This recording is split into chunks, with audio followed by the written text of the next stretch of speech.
And hello and welcome everyone to the comic multiverse where the worlds of nerd meet. It's episode 129. There was much debate actually before Matt and I started over what what actual episode we're on. Yes. We got there. We got there.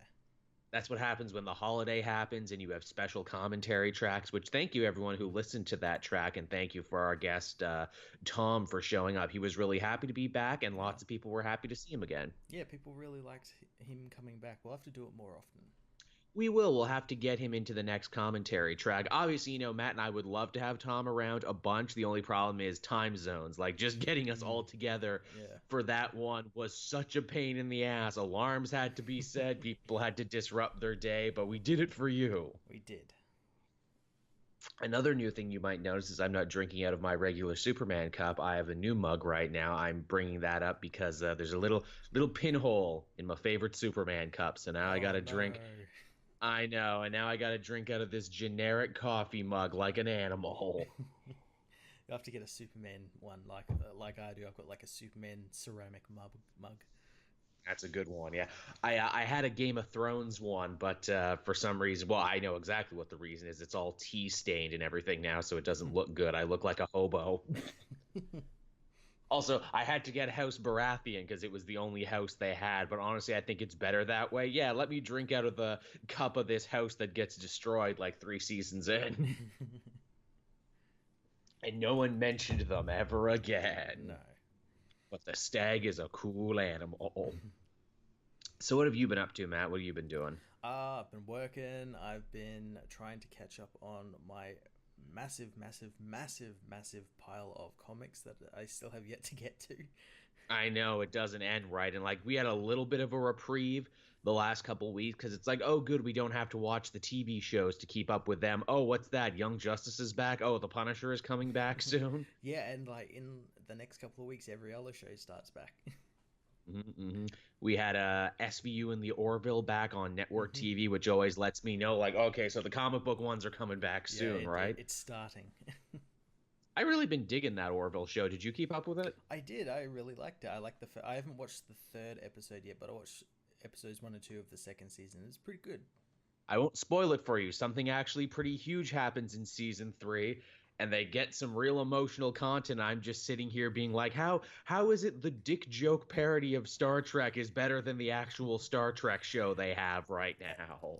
That's what I said. It's like, how is this show, this like comedic satire on Star Trek, better when a Star Trek show is actually airing? Like there is an It actual Star Trek show airing at the moment, and this one's better than it's it. it's shocking. It's like somewhere Seth MacFarlane is just laughing his ass off, like, haha, you thought it was going to be Family Guy in space, but I tricked you, Fox, into making a Star Trek revival. And Fox is like, but we hate science fiction. We murdered Firefly in the Sarah Connor Chronicles. Damn you, Seth MacFarlane, you wily bastard. uh, You show tunes loving fuck you. But yes, we're back again. Still not a lot of news. We're in the doldrums now. We're in what I do believe in the world of cinema is so lovingly called "Fuck You, It's January," oh, we're right in the middle of that. and that's true for comic books and comic book movies too. All the big events don't start till April. We're just kind of riding it right now, Mm-hmm. riding the wave. But one interesting piece of news that came out this week. It is a rumor, but it does give us an excuse to talk about a topic we haven't covered in God, what feels like forever at this point. But hey, remember X-Men Dark Phoenix? I try not to, but yeah. Don't we all? I think many people have forgotten about X-Men Dark Phoenix, even the people working on it. But the rumor came out just recently that with all the reshots they've done, basically they've filmed the same movie twice now, hmm by all accounts. Yeah, the budget and the bill for that ended up being close to $200 million. Doesn't surprise me.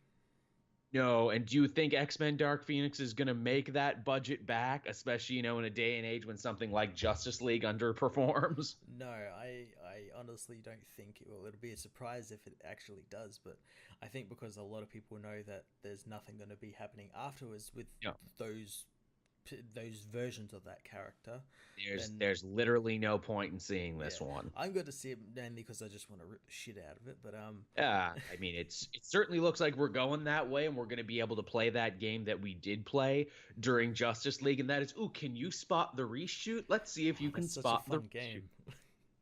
Take a shot every time you think you spot a reshoot. You'll be passed out before the credits start. You'll be fucking dead by the end of it, because by the sounds of it, there's like a whole other movie on the cutting room floor, because the first one tested so terribly.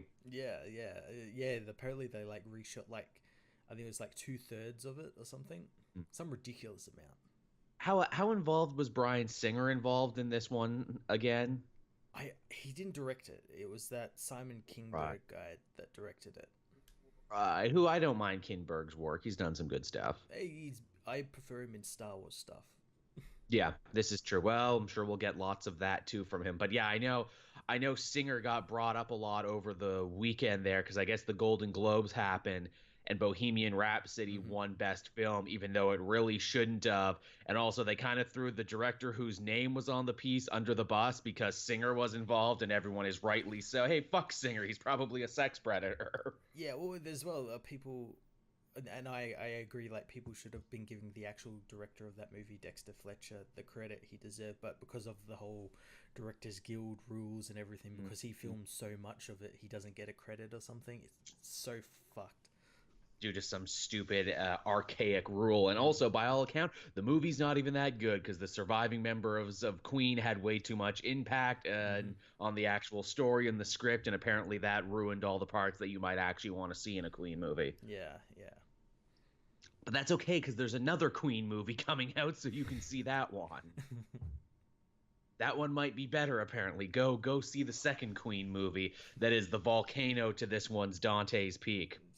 It's Queen 2, Electric Boogaloo. I was going to say, shouldn't it be Queen 2, make a supersonic man out of you? One of my favorite jokes from from Venture Brothers this last season is we see a bunch of new wave supervillains, which are literally just an excuse for the writers to put in funny song jokes in there, and one guy is literally the Supersonic Man, and he's just Freddie Mercury if he was a super speedster. That's cool. And I'm like, I would read that. I would read the What If Freddie Mercury but superpowers. See, that's the movie they should have made. Okay, it's a Queen biopic, but this time everyone in the band has powers. What? Yeah, they're all mutants. Yeah, you didn't know this, but the band Queen secretly fought crime at night when they weren't doing music. And it wasn't actually HIV that killed them. It was the legacy virus. Oh, no. The government covered that up, but that's what it really was. See, and you see what he did there is he took the X-Men joke from the beginning and the Queen joke from the earlier one, and he crossed them over, and that's where the joke was. Thanks, John Madden. That's right, I got John Madden working on the show now, everybody. Or my shitty impression of Frank Caliendo's good impression of John Madden. Remember Frank Caliendo? Yeah, vaguely. He was very popular. He was on Mad TV. He got a lot of work as an impressionist back in a day and time when you could tour as an impressionist. Those were the days. Those were the days, man. In another life, Matt and I are not podcasters. We are famous impressionists. Oh, we do all the hits. We do John Madden. We do whoever's president at the time. Oh, it's great. But yeah, that's the Dark Phoenix news. This is just getting sad at this point, even sadder too, because it's like, hey, wasn't there a new Mutants movie too? Shut up. Yeah. Well, what I found really funny is like recently they started. I think they've just, like, I wouldn't say they've actually started it, but they started the marketing for the film, and it's like. They're like posting stuff like, oh, there's still hope, and all that, and everyone's like, yeah, bullshit, there is. It's so fucking Disney. I've seen you and Mitch talking about that, like on the official movie Twitter page. It's like kicked up just recently, like, hey guys, do you still believe? Do you still believe in Dark Phoenix? No, we're literally all over it. You waited way too long, and we're super over it. Like, seriously, they should have kicked this movie out the door in whatever form it was in. Because it doesn't matter anymore. Yeah, I cannot wait for the like cast interviews to come out. I Yeah. want Batman vs Superman Ben Affleck all over again. Oh God, yeah. Oh God, I didn't even think about that. The actors are gonna have to do press for this movie when it comes out, and they filmed it like 2 years ago now. Yeah, you'll get that the guy who played Quicksilver to be like, "Oh, this movie came out this week." Oh, that's right. That's right. They were talking to him at like Vanity Fair or something. It's like, and I got this movie coming out when I don't know. Yeah, is that still coming out? You could tell they breached a really uncomfortable subject. It's like, I don't know. Move Yeah, on. Next question. I don't want to yeah, talk about this because I had a really bad time, I'm sure. Because we thought we were done, then they're like, come back, we got to reshoot the whole thing. No, you don't get paid anymore. And yes, this is the last one, so you got to do extra work for a movie where again it doesn't matter because you're not getting recast. That's gotta fucking suck because they yeah. probably got them on contracts where it's like, oh yeah, we'll do 5 or 6 of these. Oh yeah, you'll be Quicksilver forever, we promise. Oh yeah, yeah, yeah. To think the other Quicksilver that they killed in Age of Ultron has more of a chance of coming back now. He really does. Oh hey, when we put the universe back, everyone who died came back to life too. Ain't that something? That would be a smart way out of it to get back anyone you killed, being like, yeah, when we fixed life in the universe, we brought back a bunch of dead people. Yeah, And let that be the fallout in the next phase of movies. You know, people who you thought were dead are alive again. yeah, that'll be cool. That would be a fun twist. Very, very comic book. That's totally Hmm. shit they do. Oh yeah. And hey, speaking of Avengers and speaking of comic book shit, more news coming out about those Disney Plus series that we got to look forward to on the Hmm. horizon. And I really hate how people write about these on sites because they always write D plus, they don't write Disney Plus. So I just think, oh, they're already given a D plus. That's not fair. You haven't seen it yet. Yeah, why are you criticizing this thing that doesn't even exist yet? Yeah, why are you being so critical? I mean, come on, and also a D plus. Were you being gentle there while also being a dick about it? It's like it shows improvement.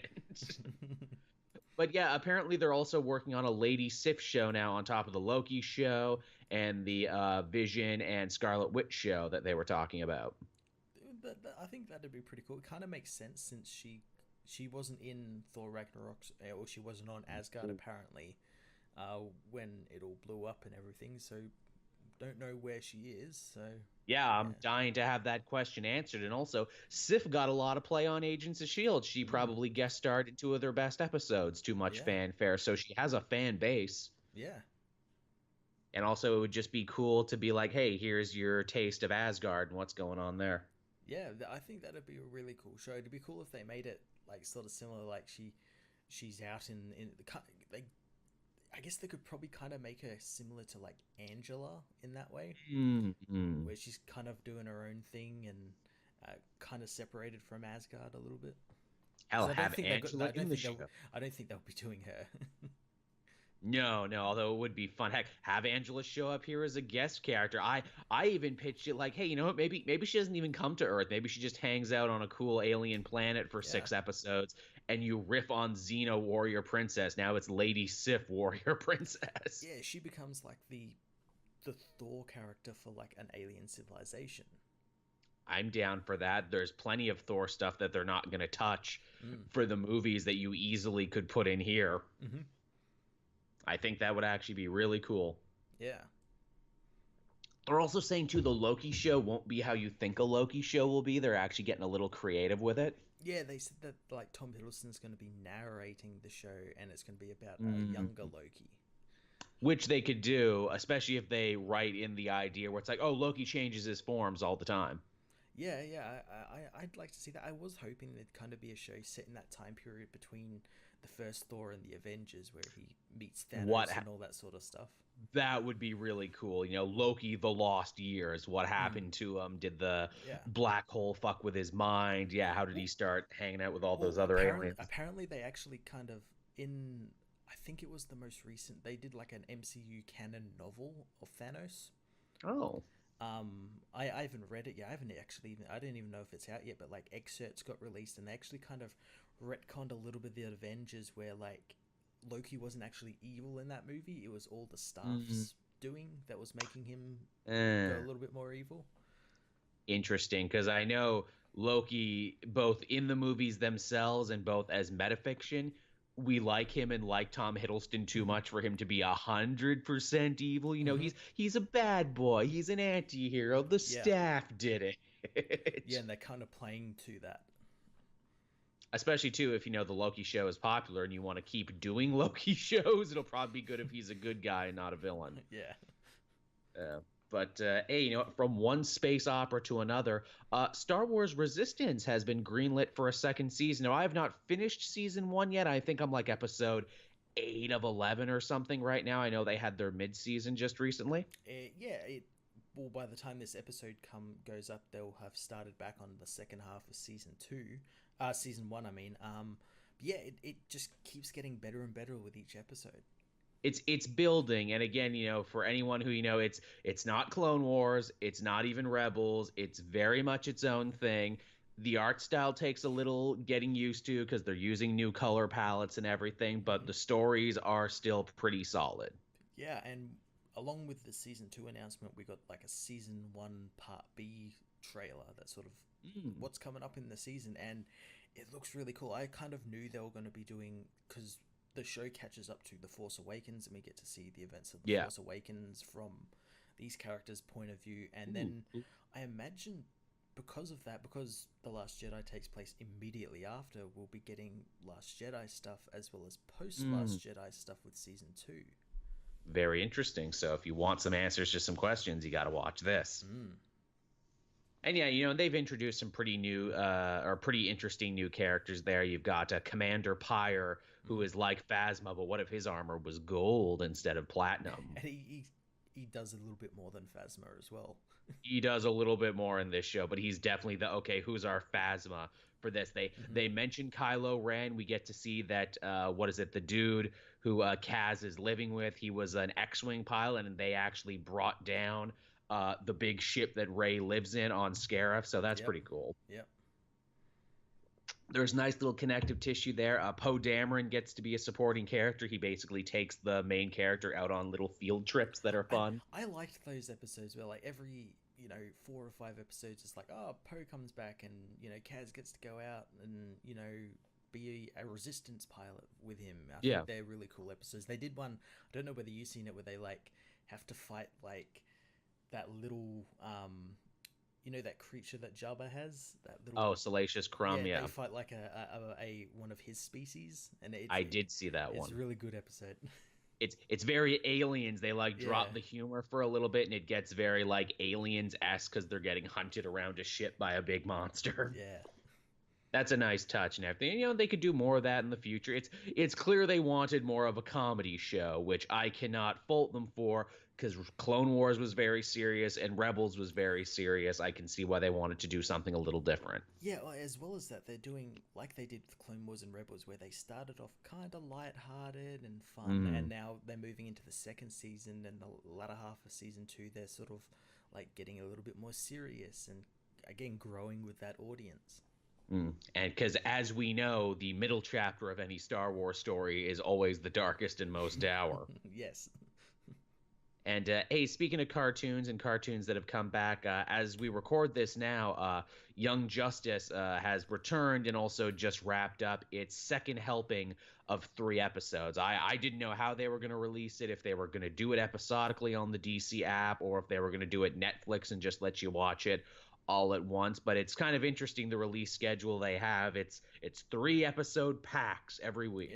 Yeah. I've only seen the first 3 episodes. Oh, what did you think of the first 3? It's all right. It's a little darker, isn't it? Yeah. It's a little darker. It's a little bit more mature. I mentioned this on Twitter. I give them a pass for it because that was just like the trajectory the show would have to take anyway, because they're literally not kids anymore. They're all adults is what it is now, dealing with adult problems. I will say this, though. The next 3 I liked way more. Yeah. The next 3 kind of get back to basics and get back to what the show is. You get kids going on adventures and everything, and a bunch of characters from the first 2 seasons show back up. Episode 4 is a giant love letter to Roy Harper, so I love that. That's good. Does he have his trucker cap? He does not, but there are many caps in this episode, actually, now that you mention it. Everywhere but him. Everyone is wearing them but him. Hmm. I will say there are some weird choices. Like, why did Batman, Superman, and Wonder Woman get inferior redesigns? Yeah, that was the one thing that like kind of irked me as well as like the animation. They all got like redesigned. I'm like, why? Why? What was wrong with the other designs, the original ones that had been used throughout like a bunch of the animated films as well? There was nothing wrong with them, and I like their whole like defense of it is like, oh well, maybe they wanted more continuity with the other animated DC stuff on the app, to where I'm like, why would you want to do that though? Yeah, why would you want to be associated with them? We like Young Justice. Please don't tie yourself down to like the last 5 years worth of DC animated movies that have been cheap and inferior to when it all started. Yeah, I really don't understand. And as well, like I wouldn't even say they're set in the same continuity. No, no, not at all. Which is funny because literally the what is it, the character models for the Justice League in the first two seasons of Young Justice were taken from what is it, Crisis on Crisis, yeah, Tubes. yeah, Which I'm like, those were good designs. You should have run yeah. with those designs. But Green Arrow actually got a good design. I actually didn't mind his redesign. Yeah, I can't remember what he used to look like before, but I did like his design in that first episode. He looked more like an archer. He looked more like Friar Tuck. This was kind of like a marriage of his old suit and his new suit, which I didn't mind. Yeah. Greg Wiseman really likes Green Arrow and Black Canary because that's where he like cut his teeth writing in comics, and you can tell. Which means Joe likes the show because those characters are actually shown love for They once. show up in it. They show up and do stuff. You mentioned the animation. Our longtime fan and listener, Generation West, actually told me this, that while most of the animators or head animators from the previous seasons returned, this is a brand new studio handling it. It looks like it. And this is like one of their first really big production. It's not in the standings, like not in the screenshots you can tell. It's the in-betweens you can tell, the in-between frames, which are really important in animation, and you don't know there's a problem with them until you see. Yeah, someone actually said this when we saw like that first sort of look at it, and I criticized it. Someone said like, yeah, it looks like they've taken like 2 frames out of like the movements and just like let it run. Which might have been a cost saving thing. Like Yeah. here's the dark truth about animation, especially traditional animation in this day and age. Young Justice died the first time around because it wasn't selling enough toys. You had to sell the toys, and I have this on authority from people who worked on the show and people I talked to who are voice actors on the show. Not selling enough toys was the death nail. Here's the dirty secret though about animation. Usually toy companies put up half the money. So that's why it's a death nail, because they're like, well, you're not moving our plastic, so why are we going to keep putting up half the money for this? Yeah. Because obviously Young Justice, the paradigm has shifted, and it's not about selling toys anymore, and it's not on television with commercials, it's on an app. They don't have half the budget that they used to. Yeah, yeah. So they're doing stuff to like cut costs and time. And again, talking about like cost cutting measures there, hey, you noticed in that first 3 episodes everyone had a stealth suit so we didn't have to see their lips move. Yeah. Or any color, because it was all sort of black, so you didn't have to do like, oh, we need like Black Lightning to be in his black and yellow and red costume, or Superboy to have that really weirdly drawn Superman symbol on his chest. Yeah, I'm glad to say it gets better in the next 3 episodes. Things get lighter, there's more levity, more comedy, and you can tell what episodes had the A team on it. Okay. Like the 6th episode deals with Ra's al Ghul, and they have a big like sword fight, and I'm like, this is where you were hiding the A team animation. Yeah, they pooled all their money for that one episode. For that one. And in fact, I think that might be the way they're gonna do it, where it's like, okay, here's 3 packs of episodes. Here's a kind of good one. Here's one that doesn't look great, but here's one we actually spent a lot of time and money on because it was very important. Okay. Like even particle effects are different. Like I rewatched Cold Hearted, which was the episode of Young Justice where it's a big snowstorm and Wally has to run cross country to deliver a heart to like a dying dignitary. And I'm like, man, the particle effects on these in this snow is fucking amazing. And then I'm like, oh, season 3 doesn't have any of these. And they're like, no, it was super expensive. We can't afford that. Particle of fire, snow, get the fuck out of here. Also, did you catch this too? Artemis's face looks weird now. It does, yeah. A lot of the characters' faces look weird. I know a lot of people complain that Dick looks like Superboy now, and I'm like, Mm. well, I mean, that's a common complaint that Superman and Batman look a lot alike under the mask. That's a long running joke just because they're two good looking dudes with black hair. Yeah, I hope they do something with that though, because they did that in the animated series all the time. Like switch them out. Like Batman Switched is really costumes. Superman, and Superman is really Batman. I hope that's what they're leading to, like a big old costume switch. Like, hey man, how about you wear my suit for a little bit and I wear yours to trick some bad guys? The problem is both the suits look the same. Well, it's just a shirt now. Which is funny too. 3 seasons in, they haven't even tried to give Superboy a new costume, and you think they would have, because Young Justice obviously came out. The comic from Brian Michael Bendis came out this week, and they made a very solid point of being like, Connor's back, but he's dressed like the Metropolis Kid now. Yeah, yeah. You'd think they would maybe give him like a jacket or something, but no. Don't. He's got like the cargo shorts and. Nightwing has a new jacket, and it's blue. Yeah. Maybe that's the joke. He started making that jacket for Connor. That he's like, nah, this look good. This looks good on me. I'm gonna wear it.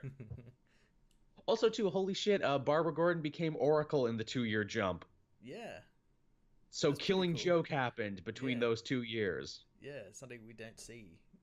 That's pretty. I wonder, are they going to allude to it? I mean, you're not making Saturday morning cartoons for kids anymore, so you could try and tackle that in universe if you want. Are they gonna like allude to it, and then this like it's gonna cut to like a flashback of like a sepia toned like scene from that Killing Joke film? I mean, I hope not, only because I didn't like the movie. I would much rather see Greg Wiseman and his team tackle it, because they're actually, good writers. They don't sepia tone flashback to that scene of her getting shot. They sepia tone to her fucking Batman on the roof. Oh no.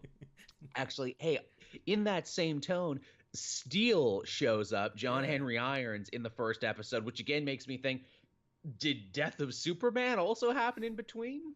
Well, that's the thing, like because currently there's like obviously those Death of Superman movies coming out. The Reign of Superman comes out this coming week. But yeah, the design in that looks different than this one. But yeah, again, like it's 2 different universes. Which I'm fine with them being different universes. I like Young Justice having its own canon and being its own beast. But I think, and that's another issue too, I think the first 2 seasons of Young Justice were able to thrive so greatly because it was clear nobody was paying attention who had any pull. Which is also why it got canceled, because no one was paying any attention. But I mean, that was a show that made Roy and Arsenal cool when they were really shitty in the comics, and made a lot of choices. Like Superman and Batman had trunks when they didn't in the comics. Now it looks like people in charge are like, well, we're putting you on the app, and this is costing us a lot of money here, so you're going to make some changes, damn it. Yeah, cut corners. No, take Superman's trunks away. That's color that costs money. We just need it all blue. Also, I will say, we only see Superman in like the first couple minutes of that first episode. Then we don't see him again for the next 6 episodes. No, we don't see really any of the other characters, like any of the Justice League members, or like half of the Justice League members, the ones that didn't. Which is fine by me, because the show's called Young Justice. I just thought it's funny. Even Connor says Superman is spending more time in space now, and I'm like, huh. This is an easy way to ride him out. He's in space. To be, I guess, where it's like, if you have a big problem, well, why can't you just call Superman your dad to come and help us? Can't you just do that? Can't you just call him to help us? Another funny thing, I don't know if you caught this, but again, you mentioned how Batman absconded with half the league in the first episode. One of the characters there, I'm like, oh, is that Cyborg? Did they finally put Cyborg in this show? No, it was Hardware. Yeah, just some like random character like no one really cares about. Oh, but here's the thing about Hardware, Matt. He's a milestone character, like Static and like Icon and Rocket. Yeah, that's the thing. Like, I don't think they're gonna care. No, I don't think they do. But here's the thing: I think they should care, though, because last time we heard, the Duffy estate, who are like the primary shareholders and like intellectual rights holders of Milestone, were suing DC over those new books they wanted to come out that still never came out. So I'm like, should Static and Hardware even be here? Is this a breach of something? Yeah, maybe he's one of those characters that is just like, okay, we're never realistically going to do anything with him. You could do whatever, and if that's his only appearance, I'm sure it's fine, like on a screen. Right. But if he talks, damn it. Yeah, on the screen next to that weird Plastic Man design. Oh yeah, Plastic Man. They're like, well, we can't make him look like a 1950s wrestler. We need to make him look different. Yeah, that was such a weird design. It was a bit of an odd choice. I personally like my Plastic Man to look like a dope because Elo O'Brien is a dope and he should look silly. From the first time you see him, it's like, man, look at that silly guy. He looks like an unlaced boot. But yeah, jokes aside, Young Justice is fun. It's cool. I'm glad it's back. The last 3 episodes were much better than the first 3 episodes. So, if you were turned off in any way or were like, oh, wow, this really changed. This doesn't feel like the same show anymore. Trust me, it feels like the same show in the next 3 episodes. Oh, well, that's good. Yeah, because, man, I think you and I were both really afraid. Where it's like, please don't make me not like this. Yeah. Please don't go Titans on it. Ugh, Titans. Ugh. Because that show already exists. I had a lot of people asking me that too. Surprisingly, I had no people doing what I thought they were going to do and be like, oh, well, Joel likes and defends the darker tone of the first 3 episodes of Young Justice Season 3, but he doesn't like the darker tone in Titans. A, it's apples and oranges. B, we had 2 seasons of setup to get to this dark point. And C, go fuck yourself. Yeah, and D, the character's motivations for being more harder edged and everything makes sense. Makes sense. In Titans, it doesn't make any sense. It's there for the sake of it. Exactly. They're not, when Young Justice goes darker and more mature, they're not trying to shock, they're not trying to be edgy, and moreover than that, they're not being mean-spirited about it. Which again is part of shocking. Are you shocked yet, Matt? No, I'm not. I mean, if I whipped out my dick right now, people would be shocked, but it doesn't mean it's a good idea. They would be shocked and embarrassed. Yeah. But not me, though. I'm incapable of that. That's my superpower, shamelessness. I mean, I'm sure some people would be into it. Maybe like 2 who would rapidly defend it. Like, no, this was a bold direction for the comic multiverse when Joel and Matt whipped out their dicks on stream. It's 2019, people. It's 2019. Dicks out for change. That's a meme that disappeared, and I think that's a shame. I was a fan of dicks out for blank. Just the concept in general. It's like, in solidarity, we will whip our dicks out. But that's Young Justice, everyone. I thought you'd enjoy a little taste of that. I know Matt and I don't talk about near as much TV as we used to. We'll make a point of talking about some more TV because I think Gifted has to be coming to an end soon enough.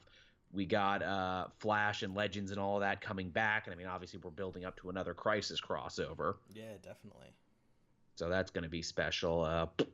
I guess from there we head on to our kind of last piece of news this week. But it's a biggie. It's a humdinger, and it's something I think Matt and I can take a little bit of credit for because I feel in a weird way we made this happen. But yes, Aquaman is now DC Warner Brothers' highest-grossing superhero film ever. Again, kind of a low bar to set, but at the same time, cool. This is the movie that kind of deserves it. Yeah, good on them for it. It's we joked about it, Matt. You and I said, what if Aquaman does amazing? What if Aquaman is the best one?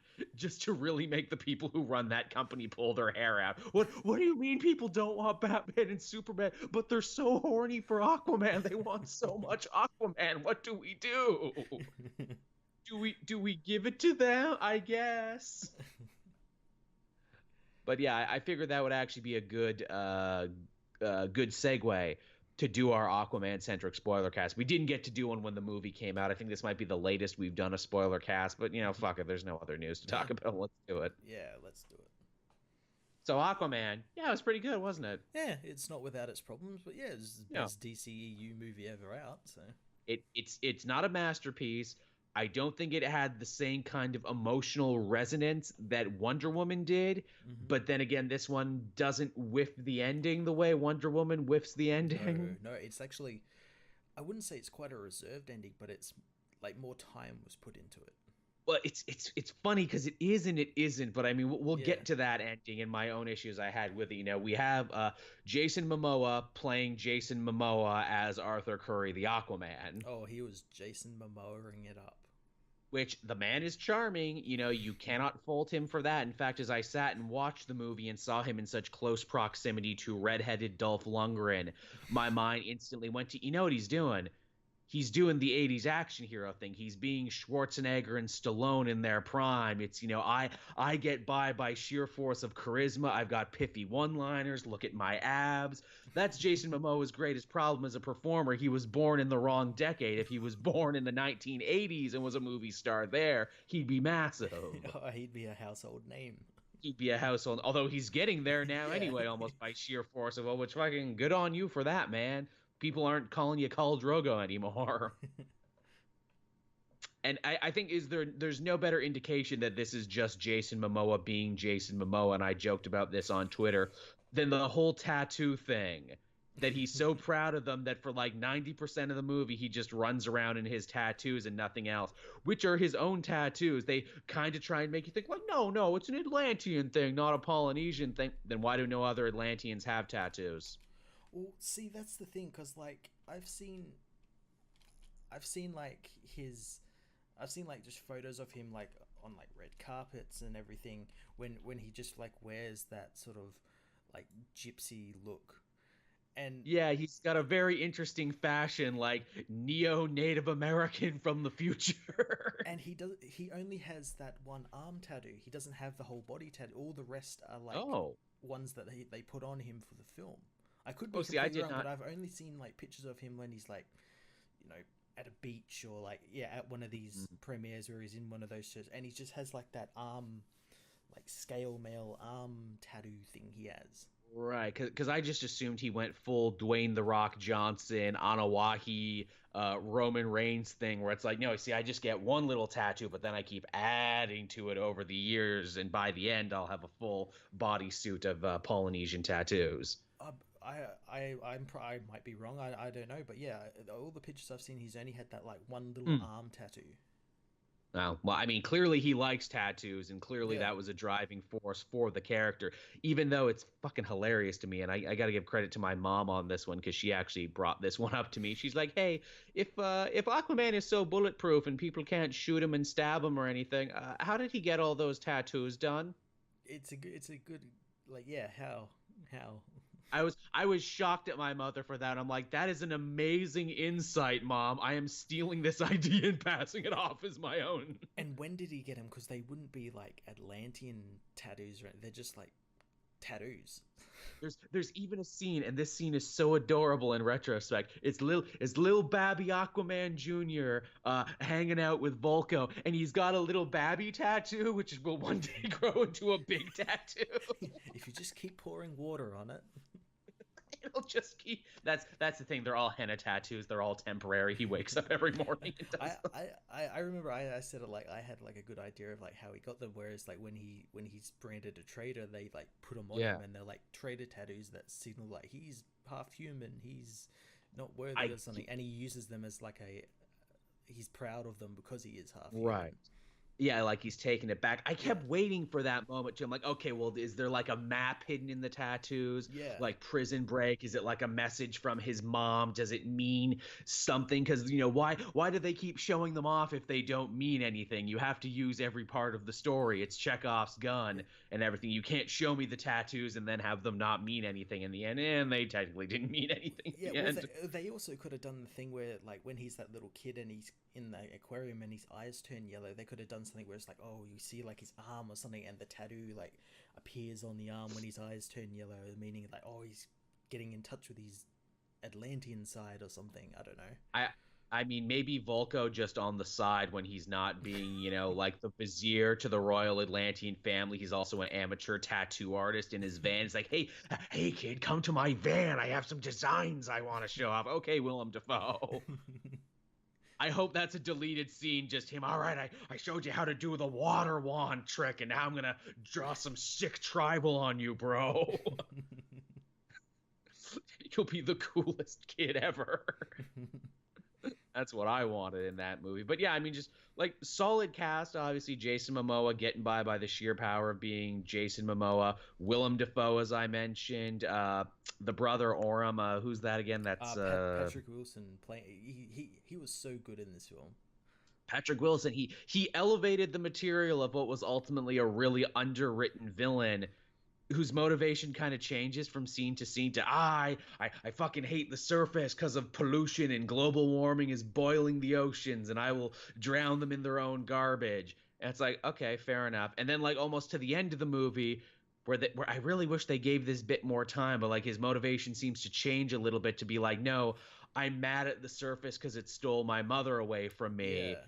And that's why I'm pissed off. And I'm like, oh, that's a great motivation. Are we going to get to hear? Nope, we're not going to get to hear any of this because the movie's over. And then it kind of changes again, where it's like, I'm motivated because I need to kill Arthur because Arthur's like likes the surface dwellers, and my mum left because of him and whatnot. And then it then changed to like, I'm gonna kill it because the surface world took my mum.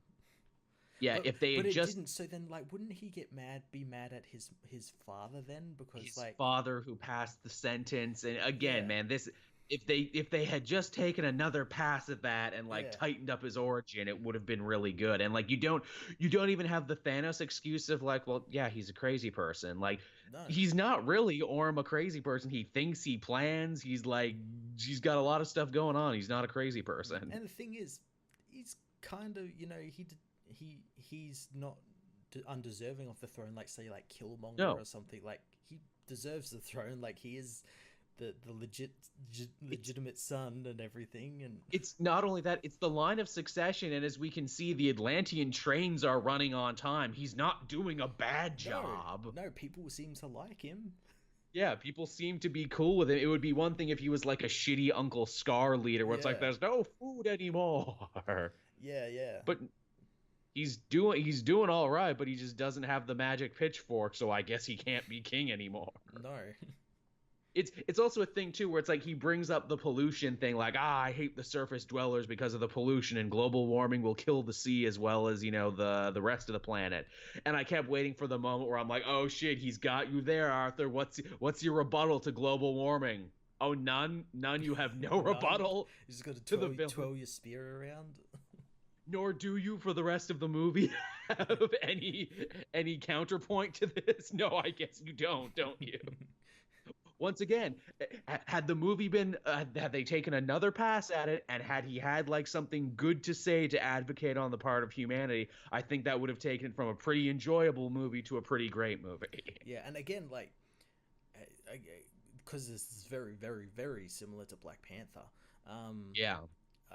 Again, like the movie could have ended with like, Arthur's king of Atlantis now. Okay, we're gonna go talk with the surface world.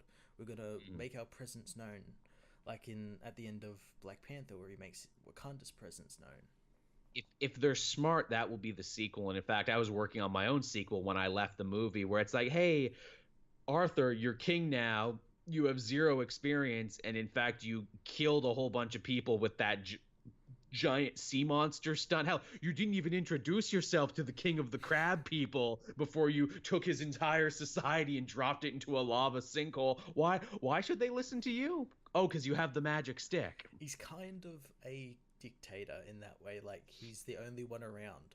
Like, I guess we have to go with this guy. Furthermore, your mom is alive and back now. So which doesn't that mean technically would be in charge?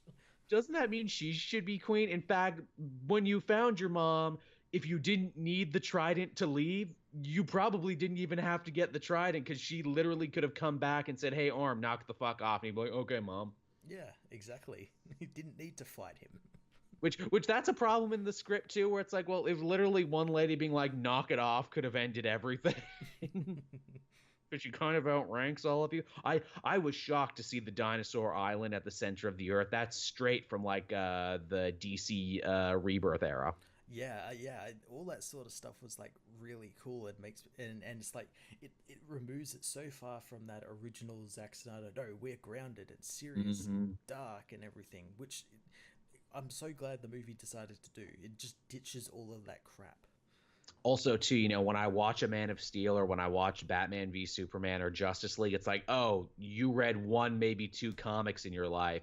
When you watch this Aquaman movie, oh, you've read many Aquaman comics, I see, because I can tell all the stories you're pulling from. Good job. Yeah, you can immediately tell, oh, that's from The Trench. Oh, that's from Throne of Atlantis. Legend Or, of the Seven Seas. yeah, There's a lot of stuff in here. yeah, you can tell, and it's very clear. It's not, you know, you need a 40-minute analytical video on YouTube to tell you about. Dr. Shin is there for a minute, Yeah, played by what is it? One of our favorite Asian American actors, who I like yeah. gets to be in the MCU and in the DCU. Though I kind of thought like he was going to do more because they cast, you know, Same. Randall Parkers and think, oh, he's going to like appear later on. But yeah, he's in that one like CNN room scene. I bet he had a bigger part, or I bet they're priming the pump for a sequel. Water pun. But yeah, because you don't cast Randall Park and then just have him be a talking head, especially again as Aquaman fans will know. Dr. Shin is pretty damn important in the New 52 Jeff Johns stories for how Aquaman grew up and even how his father was killed. His father doesn't die in this movie, No, no. which I think makes him a rarity that he's a DC hero who has not one but two living parents. Yeah. Now we really are breaking new ground here. A superhero with two living parents, and he has a good relationship with them. What? What? He's constantly going out with a what? This is new and different. And also, your dad is Django Fett, which is pretty sweet. Yeah, that was pretty cool casting. That actor is really good. I'm glad they spent as much time on Aquaman's parents as they did, because it's very important to his character. Yeah. They spent just enough time on it and to really explain where it's like, and this is why his mom had to go away, and this is why his dad is a sad lighthouse keeper, and this kind of, you know, formed everything about him. And I'm like, this is good. You clearly read a lot of Aquaman stories, and you gave us a new origin that borrows a little from everything and makes sense.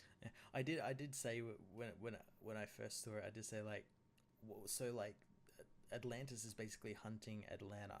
So why doesn't she just move to like a landlocked state, like away from the ocean? Because we need Amnesty Bay in Maine, and we need lighthouses. That's why, damn it, we need some lighthouses. Black Manta is in the movie too, which his inclusion so cool.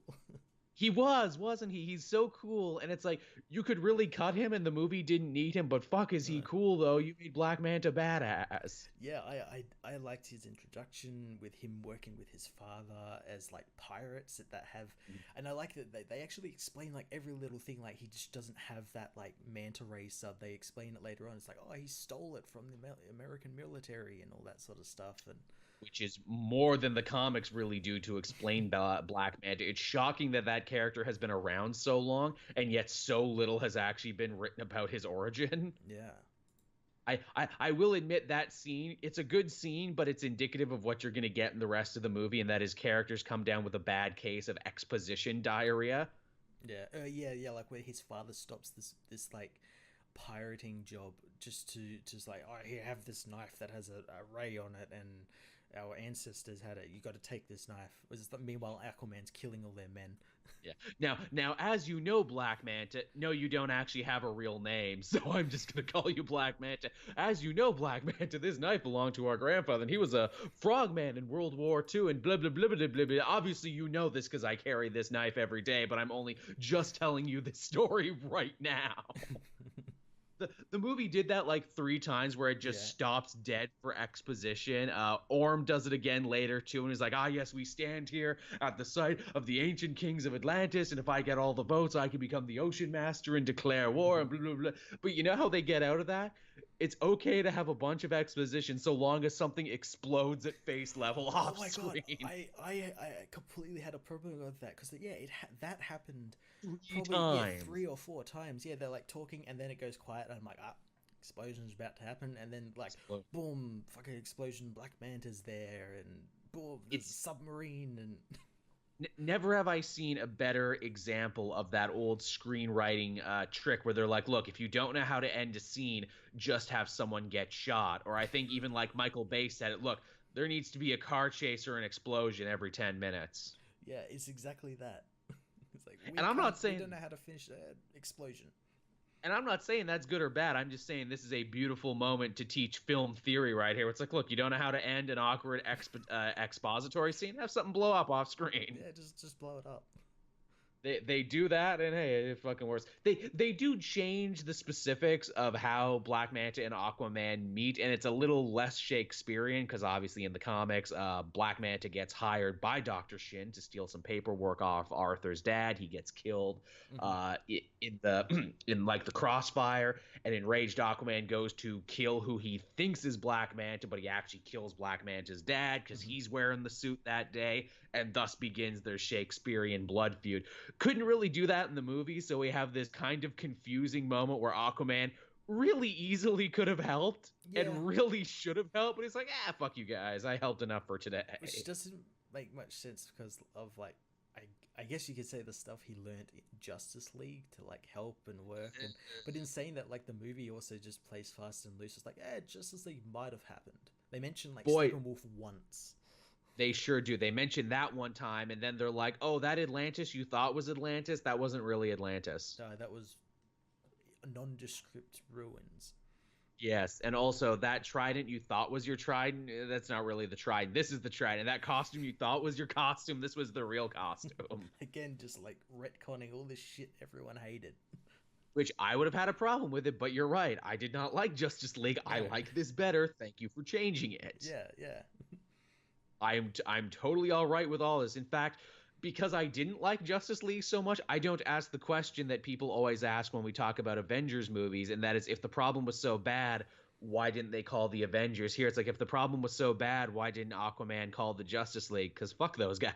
I asked that just specifically with like all the trash washing up on like the shores, like just like mountains of this stuff. I'm like, where's like Wonder Woman? Where's Superman? Why are they doing shit? Hey, Superman, do you have a problem with this? Oh, you're somewhere, someone. No one cares. Oh, you're crying about something. I don't know. Yeah, what else is new? I can just imagine, like, oh, the garbage, it makes me so sad. I need to fly away into space and not do things. I need to go away.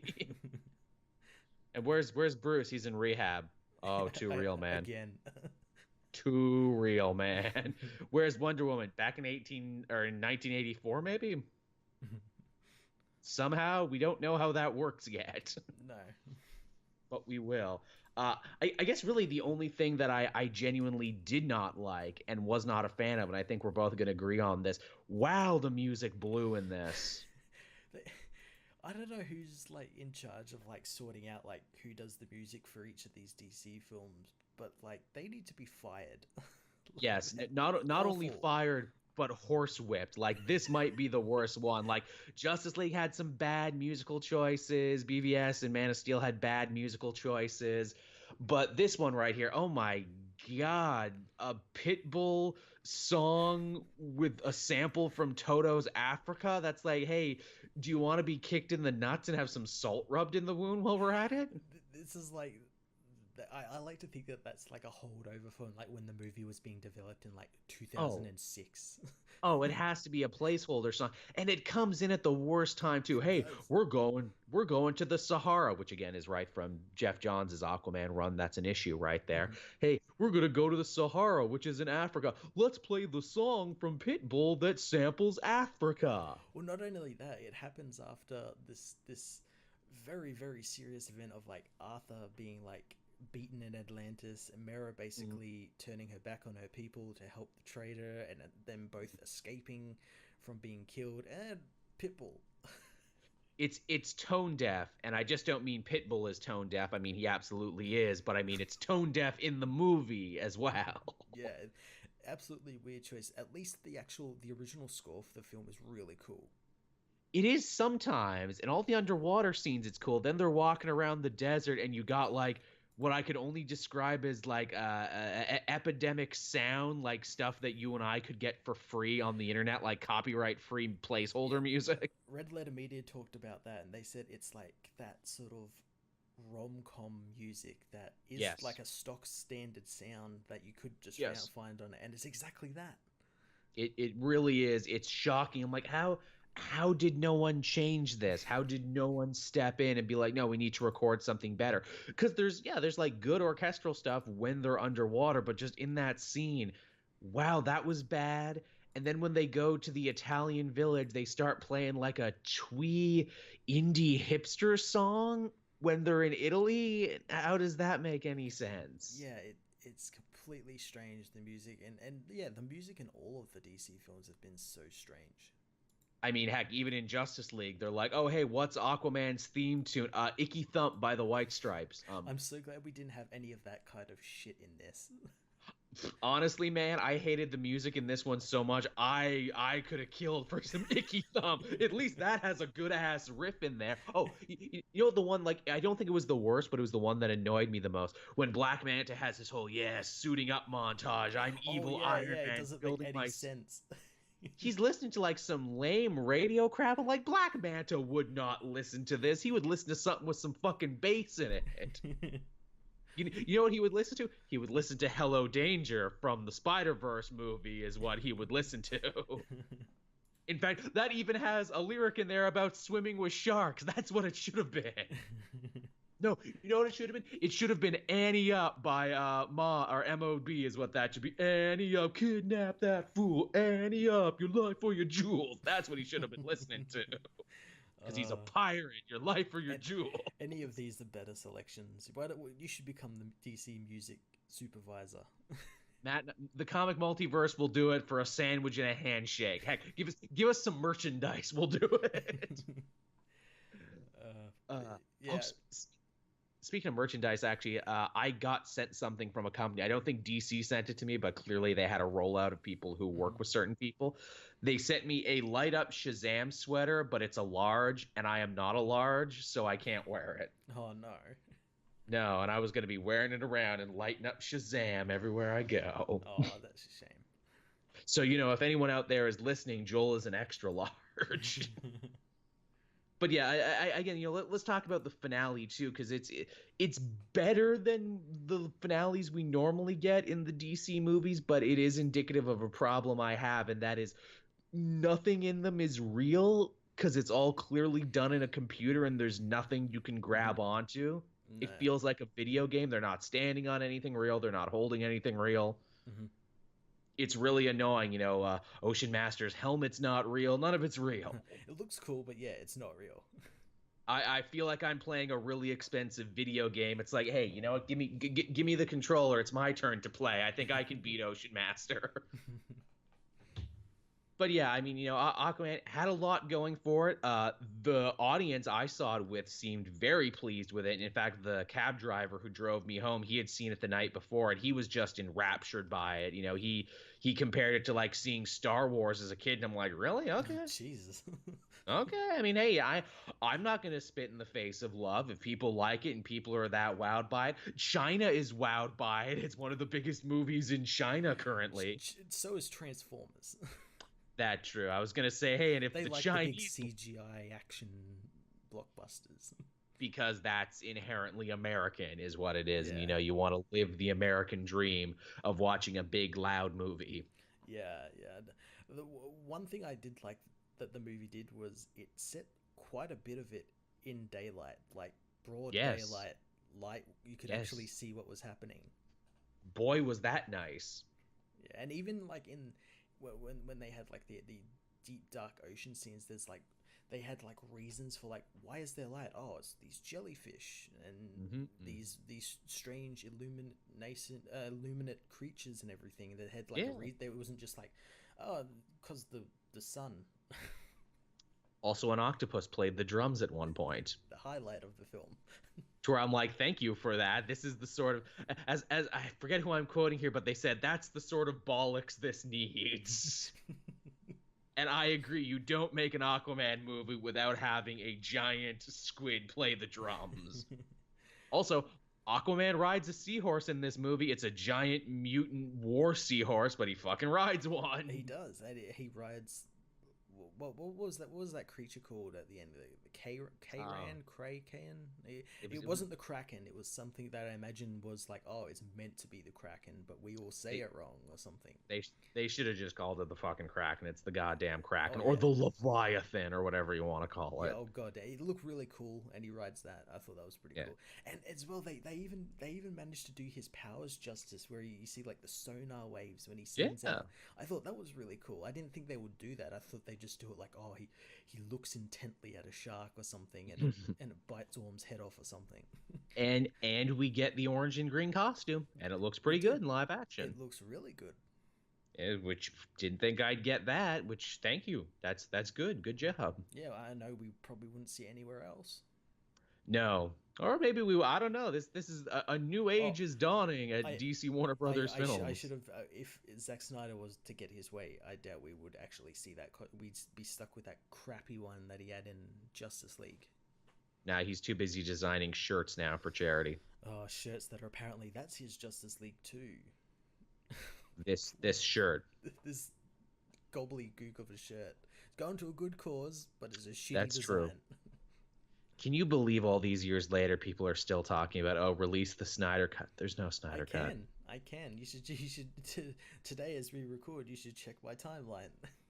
I think I did. I think some of that bled into my timeline. I'm like, guys, let it go. There's better hills to die on. Please don't become the birthers of the comic book community or the flat earthers believing in one incredibly stupid conspiracy theory, even though there is a mountain of proof to the contrary.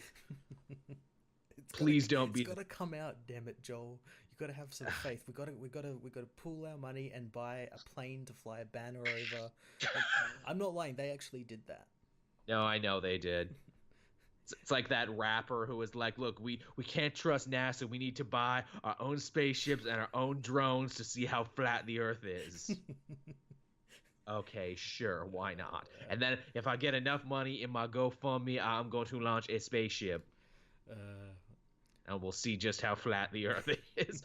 I almost want to be like, look, you know what? Take that idiot up in the next spaceship. If I was and like Elon Musk, I'd give him all the money to do that and just be like, go on, off you go. Go to space. Leave us alone. And Elon Musk would do it too because he's rich and fucking crazy. That's the thing. He starts chartering trips, but only for flat earthers. Only flat earthers can go to space and see how round it is. Oh man, but yeah, Aquaman. It was all right. It was pretty good. Seems to be has me more excited now for Shazam. I'm hoping this really is the beginning of a new era at DC Films. I hope it is, and I hope we've seen it in the past, and it could definitely repeat itself. I hope the studio doesn't decide, well, we're going to get our hands in on the second one now that we've got a success and take all of what made this first movie good and kind of bin it. Yeah, that's another thing, and we mentioned this before, that Aquaman feels like no one at the top was paying attention because they didn't care, because they're like, yeah, Aquaman, sure, whatever. We got Superman and Batman and Justice League, and they're going to do, oh no. Yeah, and then, by the time that happened, James Wan had probably already filmed all the film and was deep into editing, so they're like, oh, fuck, what do we do? Couldn't fuck with it too much. We'll just let him do his thing. And it's worked. Sure. It's worked. They're getting to $1 billion. Yeah, good job course correcting. I will say that you actually seem like you're course correcting for good this time. Yeah, and hopefully it sticks. Yeah, and not to blame any one person, but just to say, now that they're gone, look how your fortunes have changed. Look what happens when you talk to people like Jeff Johns. Yeah, and let him get involved. It's almost like he knows his shit or something. Yeah, and it's almost like the people who think that he shouldn't be involved are wrong. Not to name names, though. Not to name no names. We don't do that here, except for when we do. But any parting thoughts there, Matt? Anything to say? we're a little shorter than we normally are. Do we want to talk about what comics we've been enjoying recently? We won't go through all of them, but let's talk about what we read this week that we liked.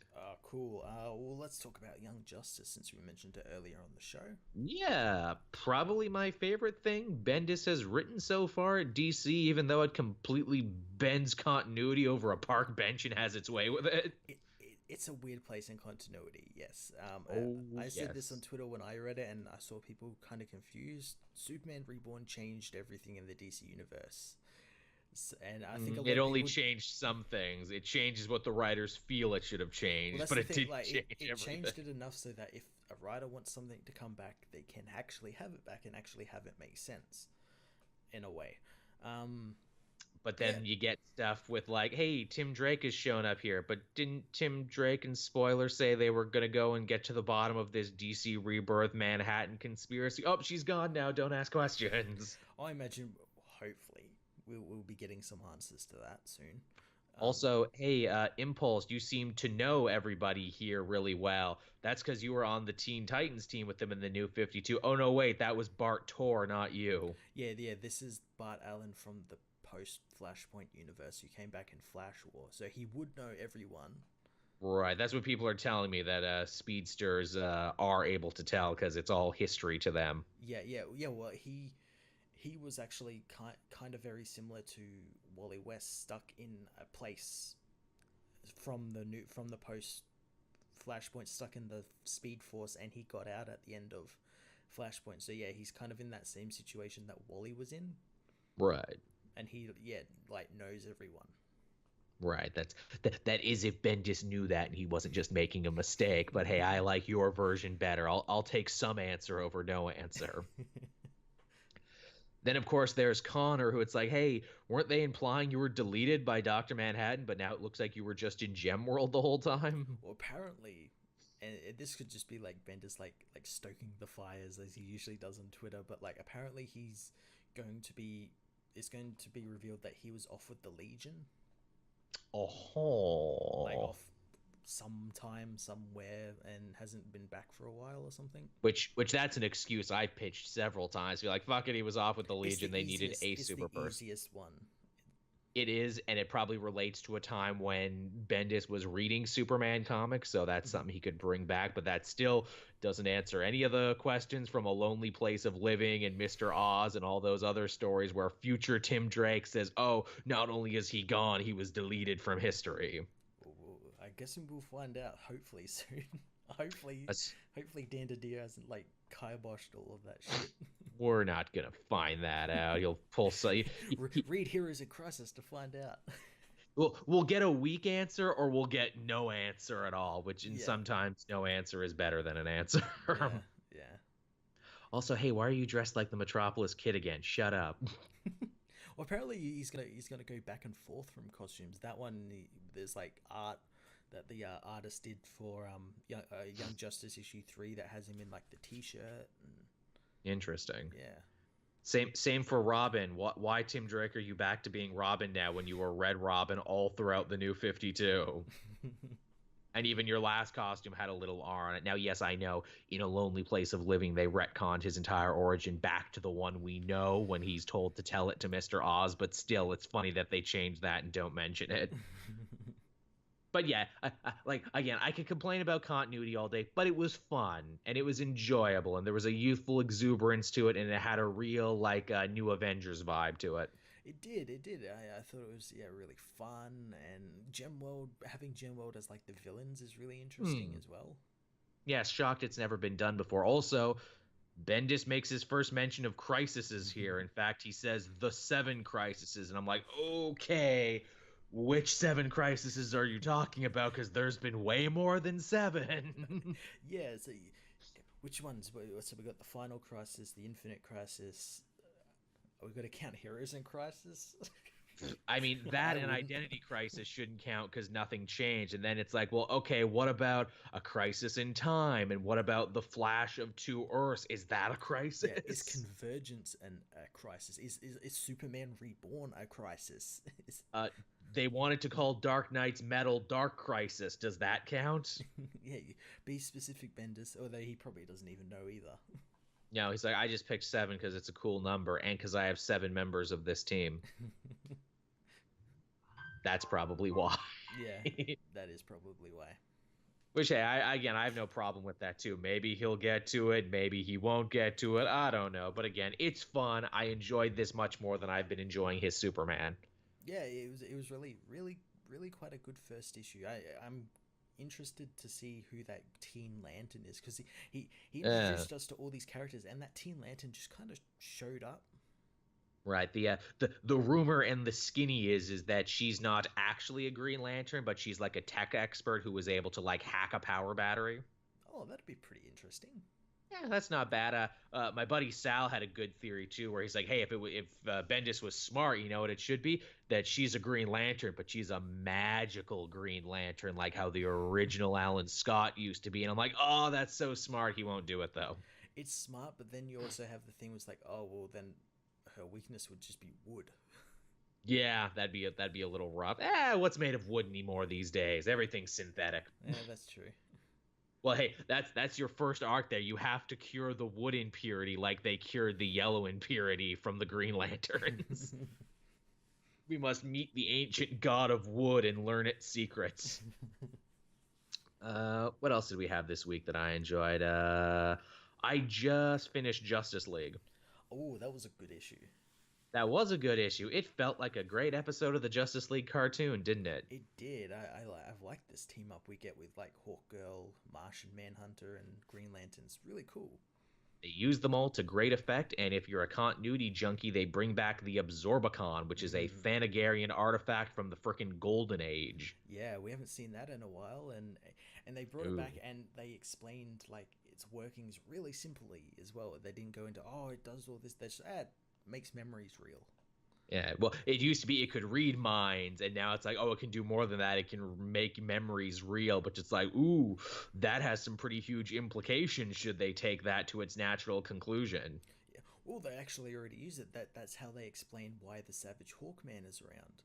And Yeah, why like there's multiple Hawk people. he's like the Savage Hawkman is like made by this machine, and that's why Manhunter couldn't read his mind or anything because he technically doesn't exist. Which is incredibly clever. And I'm like, could you do that for other things?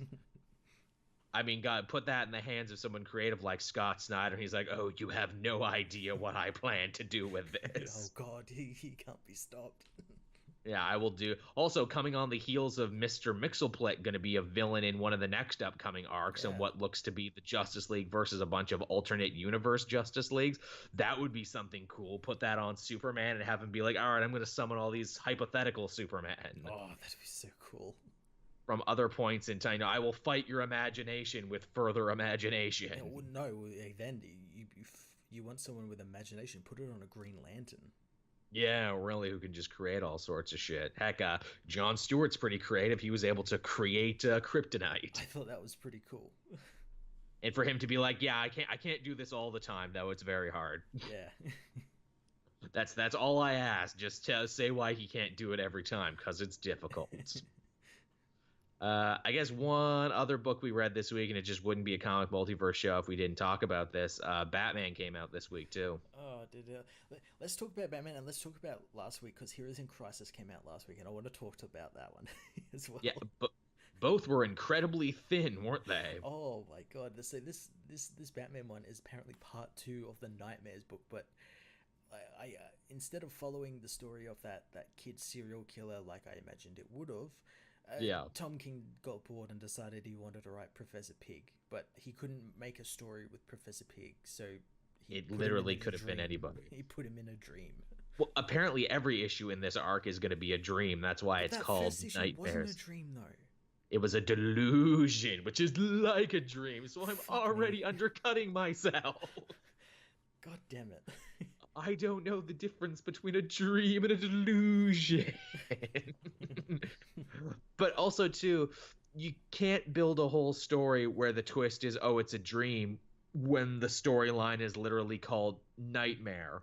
Yeah, and you've already kind of ruined it by like saying it's a dream. You got to keep playing it, and then like in the end of like the second part or the third part, you go, it's actually all a dream. He's in his own head. Also, too, like I get the feeling, the majority of this issue, all 22 pages, is just Batman tied up and trying to escape. And I feel like in Tom King's head, this was him trying to like make some sort of comment on like time compression in comics and being like, oh, here's a very, common Batman situation here that he usually takes him 2 pages to get out of. But what if it took him the whole comic to get out of it? Yeah, and yeah, he took that and just kind of stretched it out, and it shows as well because like he just started like writing like random crap in like the panels that are meant to be like Batman's thoughts. He also goes back to his one of his biggest writing vices, and that is say things 3 times, say them 3 times, say them 3 times. Yeah, all the time, all the time. I thought we were past this because in that Nightwing story, he even lampshades that and makes fun of that by having a random passerby say just that. Yeah, yeah, Guess he's not over it. I guess it's a vice for a reason. yeah. It's a very weird vice. Very, very weird vice indeed for a very weird book. But hey, at least we have Detective Comics, and at least that's good. Oh, that And is so. I said in my review of the last Detective Comics, you know, Tomasi did in 2 issues what it's taking Tom King to do in like 60 plus. Like in that it's second true. issue where he goes to actively commit a violence against all the inmates Yes, of Arkham, he has a reason. He has like a legitimate reason to do all that sort of stuff. Whereas and it in makes yeah, sense. it all makes sense. Whereas in the Batman book, none of it makes sense. And also because he shows Batman at the beginning to actually be a pretty like I mean not mellow dude, but to be like a guy who's kind of got his shit together. So Hmm. for the fact that he's gone off the end like that, it's like, oh well, this is serious. Yeah, Meanwhile, in Tom King's Batman thing, it's like, well, he's been a crazy asshole since issue 1, so I don't really care. yeah. And yeah, okay, so yeah, Heroes in Crisis. I don't even remember what happened in that one. There was so Oh, little that actually happens. nothing like happened, but like the stuff that did happen is just so stupid. So I like, remember Batgirl gets involved in the story now to try and help Harley, which do these two even have a relationship? well, that's the thing. They like try to build it around as like, oh, but the Joker shot me, and he's probably hit you or shot you. We're Right. friends now. Because of this tangential connection. Oh, I remember the thing that pissed me off. It was Batgirl saying, it's a perfect Tom King line. It's something to the effect of, "Oh, I couldn't let Batman deal with you. Yeah, yeah. Batman hates me because he blames himself for what the Joker did to me, and I know he'll blame you too because of your connection to the Joker." And I'm like, "Wow, Batman sounds like an unreasonable piece of shit." Oh, this is definitely Tom King writing him.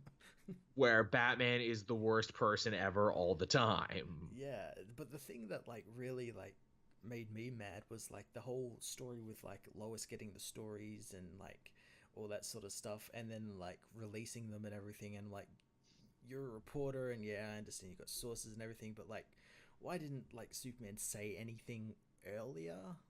Like Yes, this Superman. isn't like just some little thing where it's like, oh hey, they found out about like the sanctuary. This is no, they found out about the sanctuary. They found out about Lois being married to Superman, which is probably why they sent her the files, Eh. as well as all these secret identities. This is not something you just sit on for a couple of days. No, so much of it is predicated on like you don't know that. Where she's like, "Well, I feel like I have to write the story because if I don't write the story, they might take this information to somewhere else, and they will write it." And Superman's like, "Don't worry, she wrote the story, but she left your identities out of it." Well, maybe whoever sent the story wanted that, and what's stopping them from sending it to someone else now? No, Sounds like yeah, you what's stopping them half-assed from it. just releasing it? And as well, they like Clark pulls the whole like, oh, she's got a source, and the source is sacred. We can't reveal that. And like, since when have you cared about like journalistic integrity in that way? Because Guy who you, writes about himself yeah, for a living. yeah, you and your wife write about himself all the fucking time. That's like a big conflict of interest. And also, this is about way more than you right now. This is Yeah, about everyone else who could potentially have their identities outed. People who, unlike you, are not bulletproof.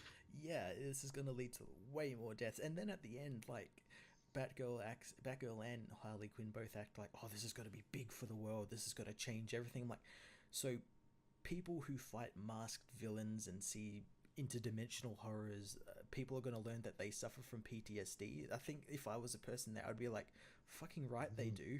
Yeah, no shit, Sherlock. It's not going to be something big.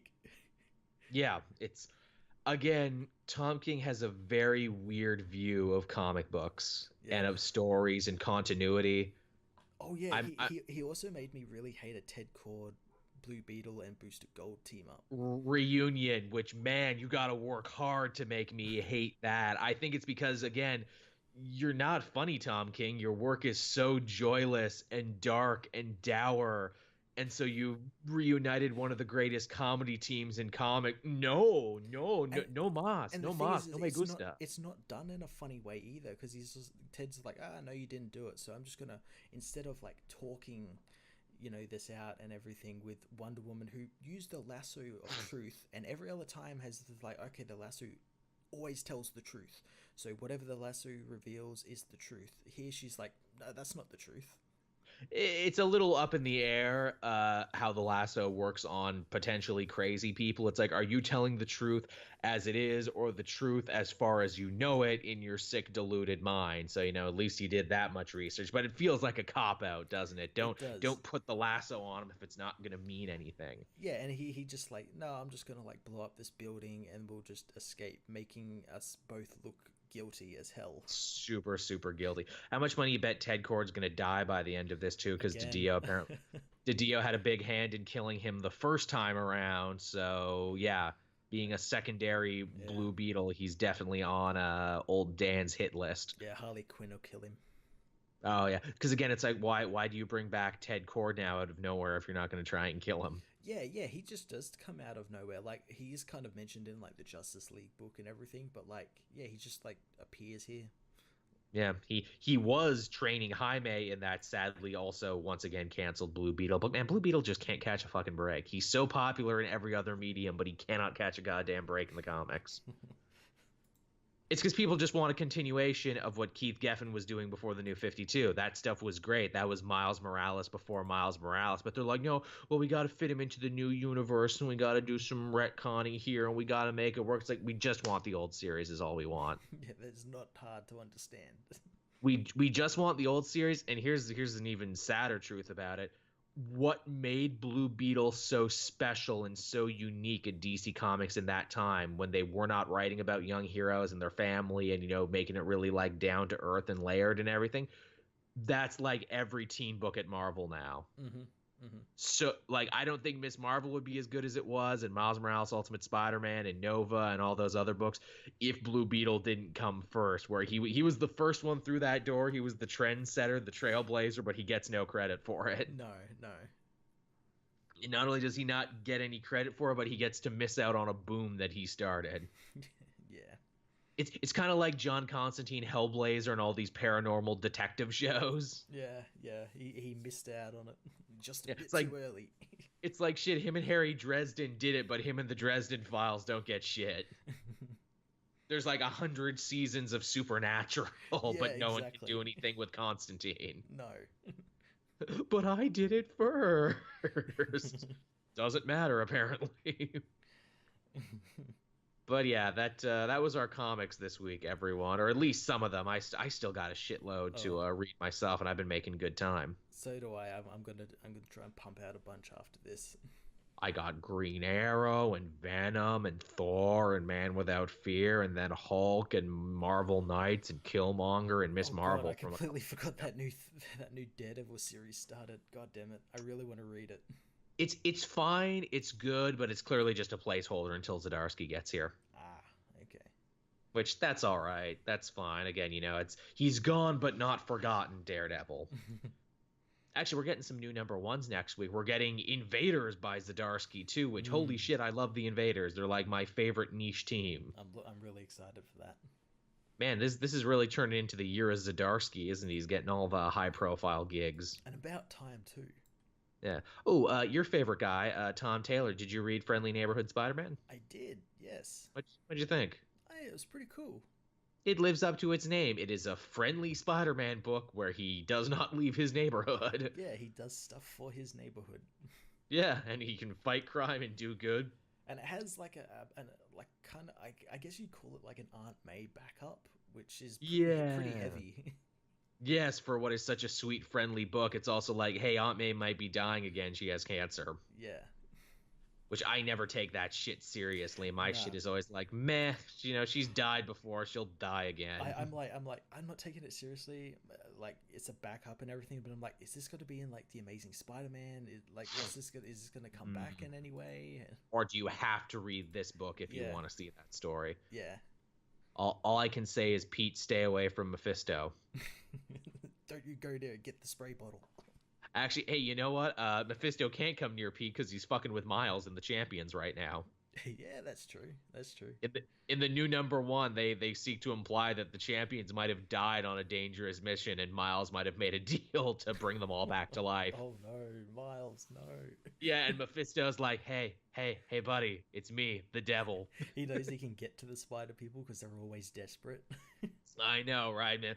What is it with you spider people and desperation? Why do you reek of it? It's also funny too because it's like, hey, Mephisto, weren't you like locked up in Vegas at the end of that Doctor Strange, Nick Spencer? But shut up. Yeah. No one remembers that. No. We had to bring Vegas back because we destroyed it in Secret Empire. The thing is, it's never come back in like anything else. It did actually. Jason Aaron's really? Thor. Yes, Oh, when which issue? No, sorry. It was the Thanos book actually. Oh, It was in okay. one of the Thanos tie-ins. He goes to break up Hell's wedding because they were technically married, and then he also goes to Mephisto in his Vegas prison and punches the shit out of him for a little bit. That's awesome. It's basically like Thanos on his day off when he's not taking over the world. It's like, all right, who do I got to punch today? I got to ruin Hell's wedding. I got to punch Mephisto in the face. Oh, that's cool. Oh, I got a busy day. Oh, did you see there's actually going to be a new Thanos miniseries? Oh shit, really?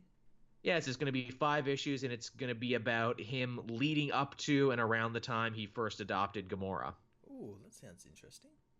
Father Thanos, that's interesting. Cool. And probably helps tying into the new movie, too, because obviously the Thanos-Gamora relationship is a real big linchpin of Infinity War. Yeah, I imagine it'll probably be very similar to how they meet in that. Yeah, I'll probably do a little bit of light retconning in there. Yeah. But it looks good. There's been a lot of really good Thanos books recently. A lot of good minis. Yeah. Yeah. And so I guess with that we're about at the time we normally have for Comic Multiverse. So you can't say we shorted you. We're almost at an hour 30, which is where we normally go. Yeah.